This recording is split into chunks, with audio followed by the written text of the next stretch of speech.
রাত প্রায় 1টার বেশি বাজে। নাইট ক্লাবে ভিড় জমেছে এই মুহূর্তে ভালো। সবাই আনন্দে মেতে উঠেছে একে অপরের সাথে। দেখ না নীলচ্ছ মেয়েগুলো কেমনে পোলা কুপে ঢোলা ঢোলা পড়তেছে। সি সি সি সি আস্তাগফিরুল্লাহ।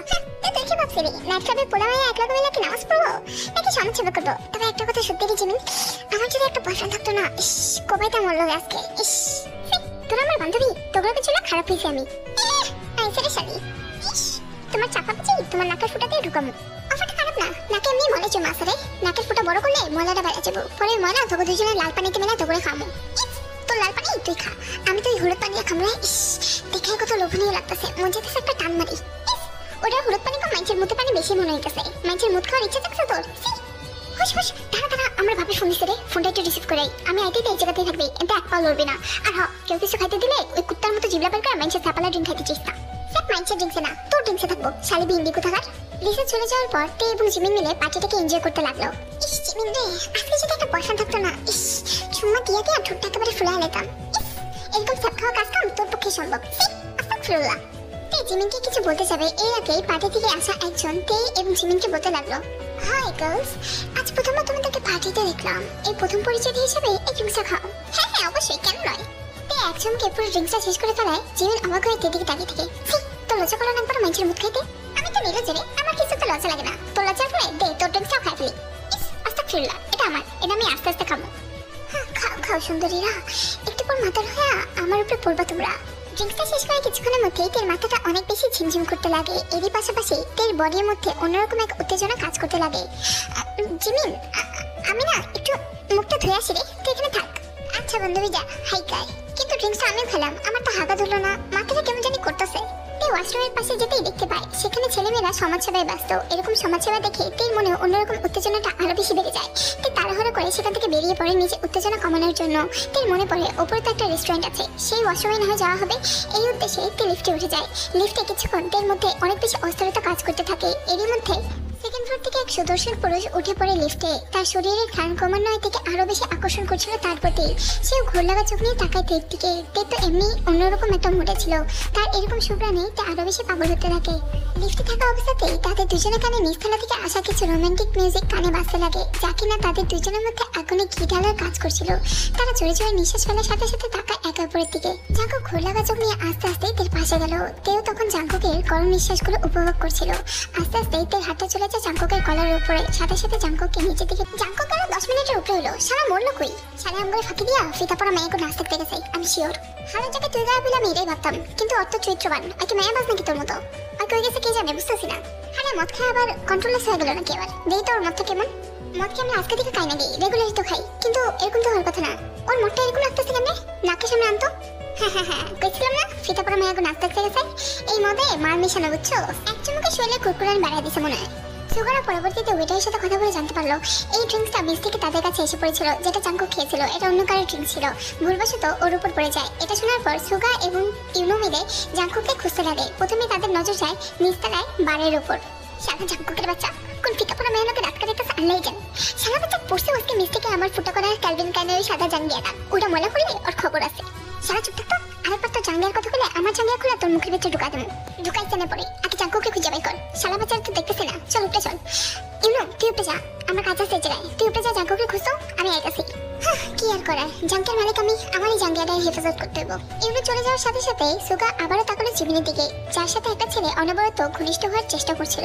আহা লেডি চলো না রুমে যাই। রুমে নিয়ে যাইতে চাস আমারে? তুই জানোস আমি কি ডেঞ্জারাস মান? আমি তো তোর সম্মান লুটালাম। জিমিন তুমি এত রাতে এখানে একা কি করতেছো? আরে বাবা সুগা স্যার আসসালামু আলাইকুম। তোমার সালাম তোমার কাছে রাখো। কি করতেছো তুমি এখানে? কি করতেছি? হাঁকতেছি বইবা। কেন সারা চোখে দোষ না পাট্টুর বাচ্চা? কেমিস্ট্রি পড়াইতে পড়াইতে চোখ গেছে তোর। ব্যাপার না, আই কাছে আই, তোর আমি লাভ কেমিস্ট্রি পড়াই। মজা পাবি কিন্তু সত্যি। কথাটি বলা মাত্র চোখে দোষ না তোর চুম্মা দিতেছি। এইটা বলার সাথে একটা থাপ্পড় লাগাই দিল সুগার গালে। আরেকটা ডিস্টার্ব করলে না আরেকটা থাপ্পড় মারবো। কথাটি বলেই সুগার আল্লাহ আমার এই সম্মান তোমার হাতে তুলে দিলাম। তোর আল্লাহর হাতে তুলে রাখবো না, তুই তোর সম্মান আমার হাতে তুলে দে। সুগা স্যার আপনি এখানে? তোতলামি বন্ধ করো, আগে তোমার এই ইজ্জতটা বান্ধবীটা ধরো। জি স্যার ধরতেছি স্যার। জিমি তে কই ছিল? এখানে না ছিল? এনেই তো ছিল। তে কই গেছে? ও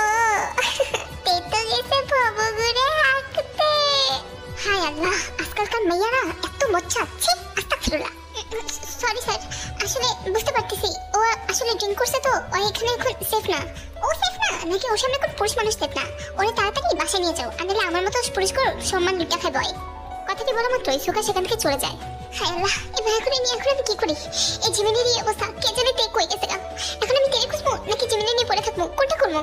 2 দিনেরই দুনিয়ায় হাগাহাগি কয়দিন, মাঝে মধ্যে বমিও তো করা লাগে না রে লিসা। কথাটি বলা মাত্র লিসার শরীরের উপর বমি করতে লাগে জিমিন। লিসারও এবার ধৈর্যের ভাত একেবারে ভেঙে যায়। জিমিনের গালে 4-5টা থাপ্পড় দেওয়ার পর জিমিনকে নিয়ে গাড়িতে করে একেবারে বাসায় দিয়ে আসে। সাথে সাথে বাসা দিয়ে আসার পর আবারও এই ক্লাবের মধ্যে ফেরত আসে লিসা। তেকে পাগলের মতো খুঁজতে লাগে কিন্তু কোথাও আর খুঁজে পায় না। এভাবেই কেটে গেল সারাটা রাত। সকালে চাঙ্কুকের ঘুম ভাঙতেই সে নিজেকে একটা অচেনা মানুষের সাথে অন্তরঙ্গ অবস্থাতে দেখতে পায়। সাথে সাথে এক ঝটকা দিয়ে চাঙ্কুক উঠে দাঁড়ালো। রাতের মেমোরিগুলো একেবারে রিভাইজ দেওয়া শুরু করলো, কিছু মনে করতে পারছে না। তবে দুজনের অবস্থা থেকে রাতের বেলা কি হয়েছে তাদের সাথে এইটুকু বুঝতে আর দেরি হলো না চাঙ্কুকের। হ্যালো জুমেলা, ওঠ, কি করছিস তুই আমার সাথে? রাতের বেলা একটা পুরুষ মানুষের সম্মান লুটে নিতে লজ্জা লাগলো না তোর? ওঠ, কি করছিস? তে তখন অচেতন অবস্থায় উল্টো পিঠ হয়ে ঘুমিয়েছিল। তের পুরো মুখ চুল দিয়ে ঢাকা ছিল, যার কারণে চাঙ্কুক তের চেহারাটা দেখতে পায় না। আমার সম্মান লুটে নিয়ে নিজের শরীরের কুরকুরানি মিটে এখন শান্তির ঘুম হারাস? একবার সহ্য হলো না আমার সৌন্দর্য? একটা তার নিজের কন্ট্রোল করতে পারি না, এখন আবার শান্তিতে ঘুমাইতেছস? ওঠ। এটা বলার সাথে সাথেই জাঙ্কুক তের একটা হাত টান দিয়ে তেকে সোজা করতে নেয়। তেকে পুরোপুরি সোজা করার আগে জাঙ্কুকের চোখ যায় তের ওই ফর্সা দুটো অরেঞ্জের দিকে, যা কিনা জাঙ্কুকের লাভ পাইতে একেবারে একাকার অবস্থা হয়েছিল। জানা জানা জাঙ্কুকের দেওয়া সেই ছাপগুলো স্পষ্টভাবেই বোঝা যাচ্ছিল। আজব তো, বেটে নিজে নিজের কামড়েছে নাকি আমার দাঁতের কামড় খাইছে, কিছু তো বুঝতেছি না। কথাটি বলে শেষে জাঙ্কুক আর তের মুখের দিকে না তাকিয়ে তের উপরে থাকা কম্বলটি সরিয়ে ফেলো। সাথে সাথে জাঙ্কুক প্রমাণ পেয়ে গেল তের ভার্জিনিটি। সেই দাগে পুরো বিছানা একেবারে লাল বর্ণ ধারণ করেছিল। জাঙ্কুক এবার তাকায় নিজের লিটল বানির দিকে। তার লিটল বানির উপরেও লাল পরত পড়ে আছে, যা কিনা প্রমাণ দিচ্ছে তের ভার্জিনিটির। এক সেকেন্ডও দেরি করে না জাঙ্কুক সাথে সাথে ওয়াশরুমের দিকে চলে যায়। শাওয়ার নিয়ে নিজেকে ফ্রেশ করতে লাগে। আয়নার সামনে দাঁড়িয়ে দেখতে পায় তারও এই একই অবস্থা। তার জায়গায় জায়গায় তেল দেওয়া ওই রেড মার্কগুলো দেখা যাচ্ছিল। লুচ্চা বেটি, হায় আল্লাহ, এই মহিলা আমারে খাই দিছে না আমি মহিলারে খাই দিছি, কিছুই তো বুঝতেছি না। আল্লাহ জানি কোন কটকালের লোকে নিজের ভার্জিনিটির একটা বলিদান দিলাম। হায় আল্লাহ, তুমি জানো আমি নিষ্পাপ, আমি এসব কিছু করতেই পারি না। গোসল শেষে ক্যালভিন ক্লাইনের আন্ডারওয়্যারের উপর তৈলা পেঁচিয়ে বের হলো জাঙ্কুক। তখন তে একেবারে মেন ডোরের দিকে মুখ করে ঘুমিয়েছিল। জাঙ্কুক কিছু না বলেই সেখান থেকে নিজের পরে থাকা প্যান্টটা উঠিয়ে পড়তে নেয়। সাথে সাথে এতে চোখ খুলে আসে। হালকা হালকা চোখে এতে দেখতে পায় পিছন দিয়ে একেবারে 3টা ফুটা করা জাঙ্গিয়ার উপর দিয়ে জাঙ্কুক প্যান্ট পরছে। তে মুখ দিয়ে সেই সামনে থাকা মানুষটিকে ডাকার চেষ্টা করে, কিন্তু তাদের শক্তিতে আর কুলাইতে পারে না। সাথে সাথে এতে আবার অচেতন হয়ে পড়ে সেই বিছানাতেই। জাঙ্কুক আর দেরি করে না, তাড়াহুড়া করে রেডি হয়ে বেরিয়ে যায়। বের হওয়ার আগে হোটেল রুমের ভাড়াটা একেবারে পুষিয়ে যায়। 2 দিনের পাক্কা ভাড়া দিয়েছে, অর্থাৎ যখনই ঘুম থেকে উঠবে তাকে আর ভাড়া দিতে হবে না। এই অবস্থাতে নিজের ফ্ল্যাটে যাওয়ার সাহস নেই, তাই তো একটা ট্যাক্সি ভাড়া করে সুগার ফ্ল্যাটে যাওয়ার উদ্দেশ্যে রওনা দেয় জাঙ্কুক। পুরো রাস্তা জুড়ে জাঙ্কুক কালকে রাতে ঘটে যাওয়া ঘটনাগুলো মনে করার চেষ্টা করে, কিন্তু কোনোভাবেই মনে করতে পারছিল না। কিছু কিছু দৃশ্য তার চোখের সামনে ভেসে উঠছিল, যা আর কাউকে বলা যাবে না। কি রে সারা, কইছিলে তুই? সারা রাত ধরে পাগলা কুত্তার মতো খুঁজছি। আমার সব শেষে মামা, কাল রাতে একটা লুচ্চা বেরি আমার সম্মান, আমার সাদা দিয়ে আমার ভার্জিনিটি সব একেবারে লুটা পুটা দিছে। সম্মান লুটুক, আমার সাদা কালো জাঙ্গা না লুটলে হইছে। আমার ক্যালভিন ক্লাইনের 3 ফুটা হলা জাঙ্গা কই? দে আমার জাঙ্গা ফেরত দে। তোরে ভালো ফুটালা জাঙ্গা পরার ইচ্ছা নেই আমার, এখন গোসল করে ফেরত দিতেছি তোরে। দু জাঙ্গুকা আর কথা বাদ দে তো, কালকে রাতে কি হয়েছে একটু জেড খুলে বল। ভালো রাতে কি হয়েছে এটাই তো মনে নেই, খালি এতটুকুই মনে আছে সকালে ঘুম থেকে উঠতে দিয়ে আমার সম্মান ডিএনএ ভার্জিনিটি সব লুটটা নিছে লিচম হইলাই। আকাম যে করে লাগছে তা তো বুঝতে পারছি, কিন্তু আমি আসলে জানতে চাইতেছি মেয়েটা ভালো ছিল নাকি না। শালা কোন ভালো মেয়ে একটা নেশাখোর পোলা লোকে রাত কাটাতে যাবে রে, ফিতা পড়া মেয়ে ছিল, বুঝাই তো চাইতেছে। শালা আমি কি নেশাখোর নাকি? কালকে শুনে মিস্টেক হয়ে গেছে, তাও ওই ওয়েটারের বাচ্চা লেখা। ওই ওয়েটারের বাচ্চা রে হাতে পাইলি ওর পাশা দিয়া একেবারে পায়ে পড়তে নেশা ঢুকাবো আমি। কথাটা এখানে রে, তুই না হয় নেশা করছিলি, ওই মেয়ে তো নেশা ছিল না, তাহলে তোর লোকে রাত কাটাতে তাহলে চুপ, একদম চুপ। আমি আর এসব কিছু সহ্য করতে পারতেছি না, মাথাটা একটা ঝিমঝিম করতেছে। একটা গোসল নিমো, এতবার গোসল করার পরে শান্তি লাগতেছে না রে। গোসল করে প্রথমে চুলি কাটলো, চুলটি জামছিল রাতের বেলা আমার। ওয়াশরুমে গিয়ে জাঙ্কুক নিজের পেছনে চুলগুলো সাথে সাথে ছোট করে ফেললো এবং একটা শান্তিতে শাওয়ার নিল। শাওয়ার নিয়ে বের হয়ে সুগাকে বলতে লাগলো, সারা চল তো লুচ্চা বেটি সন্ধান করে। কে লুচ্চা মহিলা? সন্ধান করে কি আছে, বুঝাই তো যেতেছে একটা কলগাল ছিল, ওরা আবার সন্ধান করবি কেন? ভালো জেলাকে সন্ধান করতে চাইতেছি। শালি বাচ্চা ভার্জিন ছিল, ভার্জিন ছিল দেখেই তো ভার্জিনিটির প্রমাণ দিয়েছে, কলগালটা তো আর ভার্জিন হবো না। জাঙ্কুকরা আর দেরি করলো না, সাথে সাথে গাড়ি নিয়ে হোটেলের উদ্দেশ্যে রওনা দিয়ে দিল। এদিকে জাঙ্কুক চলে যাওয়ার 20 মিনিট পরেই তার সেন্স ফেরত আসে। তে মাথা ঝিমঝিম নিয়ে ঘুম থেকে উঠে, সাথে সাথে দেখতে পায় তার এই অবস্থা। মনে পড়ে যায় কালকে রাতের ঘটনাগুলো। সাথে সাথে ওয়াশরুমে গিয়ে আগে নিজেকে ফ্রেশ করে নেয়। ফ্রেশ হয়ে আসার পর নিজের মোবাইলটা খুঁজতে থাকে। মোবাইলের দিকে তাকিয়ে দেখে সাইলেন্ট করা। হাজারটা ফোন এসেছে লিজার কল থেকে। হ্যালো বান্ধবী, কই তুই? আমার সব শেষ রে। হারামজাদি কই তুই? পাগলা কুত্তার মতো খুঁজতেছি তোরে, কই করছস তুই? আমি রুম নাম্বার 69 এ আছি, তুই তাড়াতাড়ি আয়, সব শেষ আমার, সব শেষ। লিসা হোটেলের নিচে ছিল সারা রাত, তাই তো তাড়াহুড়া করে 69 নাম্বার রুমটিতে চলে গেল। চলে গিয়ে দেখতে পেল তের এই অবস্থা, খাটেরও নাজেহাল অবস্থা। কি ঘটেছে তার বুঝতে বাকি রইল না। এমনি কি দেখতেছস আমার দিকে? আমার কিছু নাই রে, আমার সব লুটে নিয়ে গেছে সব, আর কিচ্ছু নাই, আমার কিচ্ছু নাই। বালের বেন্দারে পিন্দায় লাভ নাই। লোকটা কে ছিল কিছু মনে আছে তোর? মনে করার চেষ্টা কর। মনে তো করার চেষ্টা করতেছি, কিচ্ছু মনে নাই আমার। আচ্ছা মনে আছে ওগুলো তোকে বলতে পারবো না। আমার খালি মনে আছে শালা বাচ্চা চুলগুলো লম্বা লম্বা ছিল পেছন দিয়া, আর চাওয়ারটা মেয়ে ওর জাঙ্গিয়াটা দেখছিলাম, 3টা ফুটা ছিল যেন সাইকেল বেটকে নিচে গিয়া। কি ফুটা নিচে গিয়ে পড়ে? ইয়ো, তার মানে ধরছস তো ধরছস, আকাম করছস তো করছস, গরিবের লোকে করছস। এখন কেমনে বাইক করে লোকটাকে কত কেমনে বাইক করবো মানে কি? যেমনি বাইক করতে দেবো শালার বাচ্চা। আমি না নেশা করছিলাম, নেশা করে অবস্থায় আমার সব কিছু লুটে নিছে রে, সব লুটে নিছে। রাখ রাখ, আল্লাহই ভালো জানে তোরে বেড়াল উঠছে না তুই বেড়াল সম্মান উঠছস। তোকে তো আবার গ্যারান্টি নেই, কালকে জিমিন যে রূপ দেখালো এখন আর আমি কাউরে বিশ্বাস করি না। লিসা দেরি করে না, তাড়াহুড়া করে টেকে নিয়ে হোটেল রুম থেকে বেরিয়ে আসে। হোটেলের বাইরে যেতে না যেতেই তের সাথে জাঙ্কুকে ঠাস করে একটা ধাক্কা লাগে, সাথে সাথে পড়ে যায় দুজন। জাঙ্কু কিছু বুঝে ওঠার আগেই তার গালে টাস করে তের একটা থাপ্পড় লেগে যায়। চোখ কি পকেটে নিয়ে করোস নাকি মাইয়া মানুষ থেকে শরীরে কুরকুরে বেড়ে যায়? কোনটা রে? গায়ে পড়ে ধাক্কা লাগতে গেলে কে? আমি তোর উপর পড়ছি না তুই আমার উপর পড়ছিস রে ছুটকি মহিলা? থাপ্পড় মারতে গেলে কেন আমারে? ওরে বাবা, মাইয়া মানুষ থেকে শরীরে ঘাসা লাগে বা আর থাপ্পড় মারলে দোষ? এক থাপ্পড়ে কি কাজ নেই, একটা দেই তোরে। এক সেকেন্ড চেন্দি, কি করলি তুই? আমার সহ্য হয় না। নিচের দিকে তাক আর আমার দিকে তাক, কি আছে রে কালি তোর মধ্যে? আমার একগুণও সুন্দর না তুই। শালা কি করলি তুই? আমি কালি? জি অবশ্যই, আমার তুলনায় তো হাজার গুণে কুচিত আর কালা তুই। শালা পুইরা চাংড়া, তোর কত বড় সাহস তুই আমরা অপমান করস, আমরা কালা হস। আজকে তো তোর গণপিটুনি খাওয়ামো। এটা বলে এতে আবারও জাঙ্কুকে মারতে যায়, কিন্তু ওই দিক দিয়ে জাঙ্কুকে তাকে মারতে আসছিল। সাথে সাথে সুগা এবং ইউনি মিলে জাঙ্কুকে ধরে ফেলে। এই ঝগড়ার মাঝখানে তের নজর যায় জাঙ্কুকের গালে থাকা ওই কাটা দাগের মধ্যে। তের মনে হতে লাগে কালকে যার সাথে সে রাত কাটিয়েছিল তার গালেও হয়তো এরকম কোনো কাটা চিহ্ন ছিল। তে শিওর না। নিশ্চিত হওয়ার জন্য তে হুট করে জাঙ্কুকের চুলগুলো পিছন দিয়ে টেনে ধরার চেষ্টা করে, কিন্তু না, তে ব্যর্থ হয়।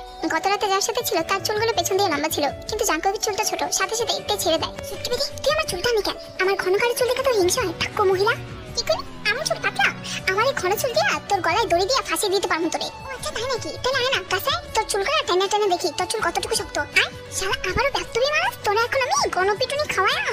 আহা আন্টি, কেলাকা কথা বাড়াইতেছেন, ছেড়ে দেন না। আন্টি আমায় দেখে আন্টি মনে হয়? আহা আপু, ওর পক্ষ থেকে আমি সরি বলতেছি, এবার ছেড়ে দেন না, যান না নিচের কাজে যান। ওরে বাবা, সরি বলে হলো নাকি? আমার শরীরের সাথে যে ঘেঁষা লাগেছে এই জরিমানা দিতে বলেন আপনার বন্ধুকে। 5,000 টাকা নগদ দিতে বলেন। 5,000 না 10,000 দিতে রাজি আছি। এর বিনিময়ে আরেকটা ধাক্কা মেরে যাই তোরে। বাবা খাওয়ারামি করে না কেন শালা তোর? এখন তো 25,000 নিচে এক পাও লড়বো না আমি। ওরে বাবা, কইলেই হলো নাকি? বিএমপির মতো চান্দা মারি তো আমার সাথে। চান্দাবাজ?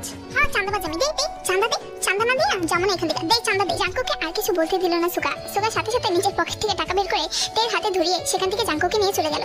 ইস, এই ফ্রড মহিলারে এতগুলো টাকা দিলি, একটা থাপ্পড় দিতাম, থাপ্পড় তো দিতে দিলি না শালাগুলা। ইস থাক বাদ দে তো, বেরিয়ে দেখছিলি না ডেঞ্জারাস মার, তামাশা করতে হইলে এর জন্য টাকা দিয়ে বিদায় করছি। বাই দ্য ওয়ে আমরা মুখ কাজ ছাড়ি, চল। ভালোই করছিস যদি এই টাকা দিয়ে বুফে খেতে যাবো আমরা 3 জন। চল বাল খেতে যাবো আমি, আমার তো বুফে খাওয়ার মুড আছে। আমার সাইকেল বেলা একদম সম্মান নিয়ে গেল, আসার সময় একবার লোকে ঝগড়া লেগে গেল। কে জানে আর সামনে কি বিপদ দাঁড়ায় আছে আমার লেখা। বালের কান্দানি মারতে তো অনেক ঘুম ধরছে, সারা রাত ঘুমাইতে পাইনি। বাসে যায় একটা ঘুম দিব আমি। এদিকে জাঙ্কু কার সাথে কালকে রাতে সময় কাটিয়েছিল এটা জানার জন্য হোটেলের স্টাফদের সাথে কথা বলতে লাগে। স্যার আমাদের এই আজাইরা হোটেলে আজাইরা অনেক মানুষই আসে প্রতিনিয়ত, তাই আপনি কোন আজাইরা মেয়ের সন্ধান করছেন সেটা বুঝতে পারছি না। এত কিছু বুঝে লাগবে না আপনার, আপনি সিসিটিভি ফুটেজ দেন আমারে, আমি সিসিটিভি ফুটেজ থেকে চিনে নেব।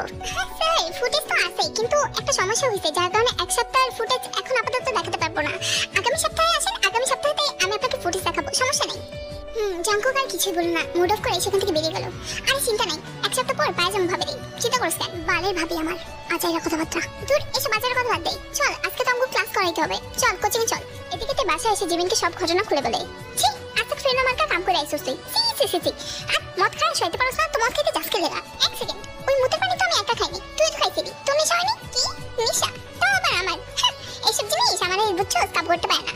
আমার তো কিছুই হয়নি, আমি একেবারে ড্রিঙ্কস খাওয়ার পর লিসা আইলো, লিসার লগে তোরে খুঁজলাম, খোঁজার পর লিসা আমার বাসায় দিয়ে গেল, আমি ঘুমায় পড়লাম। এরপর আর কি কিছুই তো হলো না। তুই সে না উল্টা পাল্টা কাম করছিস, আমি কেমন করছি নাকি? আমি তো পুরো খুশি ছিলাম। তোর নেশা হয়নি, আমার নেশা কেন লাগে হইল রে? তোর যদি কলঙ্কের দাগ লাগতো তাহলে সেটা একটু শান্তি পেতাম, আমি কেন একা কলঙ্কের দাগ পাইলাম? হয়তো টাকা রান্দিস না, নাকি থেকে সিঙ্গেল পড়তেছে। আর চল তোর মনটা একটু ভালো করে দিই, চল কোচিং এ যাই, নতুন কোচিং আজাইরা লিমিটেড। আমি ভর্তি হইছি রে, তুইও হ। লিসা তো সারা রাত ঘুমায়নি, ওই ঘুমা, চল তুই আর আমি যাই কোচিং করে। বিকেলের সময় হতেই জিমিন তেকে নিয়ে কোচিং এ যাওয়ার জন্য বের হয়ে পড়ে।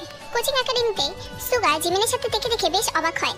জিমিন এদিকে আসো। আসসালামু আলাইকুম স্যার। দেখেন আপনার জন্য গিফট নিয়ে এসেছি। আপনার নতুন স্টুডেন্ট আজকে থেকে এই কোচিং এ পড়বো। তে তখনও ঘোর লাগা চোখ নিয়ে নিচের দিকে তাকিয়ে জাঙ্কুকের কথাই ভাবছিল। আসলে কে তার সাথে রাত কাটিয়েছিল এগুলোই ভাবছিল, তাই সুগার চেহারার দিকে তাকায় নিতে। বুঝতে পারলাম, কিন্তু তুমি কাল রাতে? ও স্যার জানেন না স্যার, কাল রাতে এত জ্বর আইছিল আমার, আমি তো বিছানা থেকে উঠতে পারিনি। ও আচ্ছা, ওরে বাবা, তাই নাকি? আরে হ্যাঁ স্যার, তারপর জানেন না 3টা পর্যন্ত খালি এই কাজ তুই কাজ করছি। পরে মনে পড়লো তাহাজ্জুদের নামাজ পড়া দরকার, যতই অসুস্থ হোক। আমরা তো আবার ইমানদার মানুষ, জানি না মুসলমান তো, নামাজ তো পড়তে হবে। তারপর তাহাজ্জুদের নামাজ পড়া শুরু করলাম, সারা রাত ইবাদতে কাটাইছি স্যার, এই জন্যই তো আসতে পারিনি। ইস, ভণ্ডামি করো আমার সাথে, একটা থাপ্পড় মারমু ধরা। যাও বেরো, ক্লাসে যাও। এই নতুন মেয়েরা একটু পিছিয়ে যেতে পারো না? জানি তো আজকে ফিজিক্স ক্লাস, ফিজিক্স টিচার আবার আমাকে না দেখলে ক্লাসই শুরু করেন না। তাই আর চিমিনের মুড এমনিতেই খারাপ ছিল, তাই আর নতুন মেয়েটির সাথে ঝগড়া করলো না, চুপচাপ ক্লাসের মধ্যে বসেছিল। করে ক্লাসের মধ্যে এক সুদর্শন পুরুষ এগিয়ে নিল, যাকে দেখার সাথে সাথে তার চোখ দুটো বড় বড় হয়ে গেল। শালার বাচ্চা তুই!